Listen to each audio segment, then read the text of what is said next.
How unfortunate. But what's this? A new face? And what does Madam Whim always say? New faces bring new opportunities. Let's talk. Has anyone ever told you that you have an incomparable mien? Most in this celestial palanquin we call Fargrave have the barest patina on their auras. But you, I know multiple buyers who would pay top price for a soul like yours. Shall we trade? What? Poor Josette? She's one of my favorite regulars.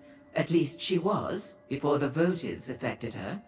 First, she became belligerent, then extremely melancholy. Now she's practically mindless. But tell me, darling, what brings you to Madam Whim's? She did she?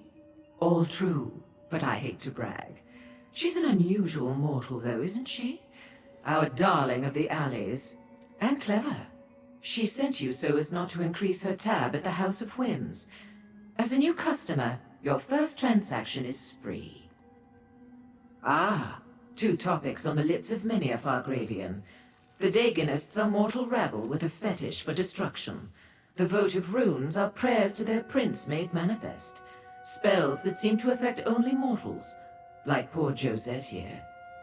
An interesting question. Alas, I have no answer. But you're not the only newcomer to our fair city seeking such knowledge.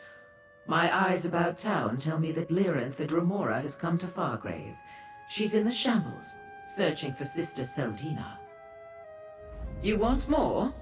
I'm giving away an awful lot as part of your free sample, but I am feeling generous today. Sister Seldina leads the Daganists here in Fargrave. She and Lyranth seem to have it out for one another, though I have yet to ascertain why. As the name implies, I trade in eccentricities and capriciousness. I buy and sell as impulse dictates. My establishment carries indulgences from across Oblivion. And information, of course, along with food, drinks, and an amenity for every appetite. Oh, the mortal on the floor? No, I don't believe so. The spell is quite potent.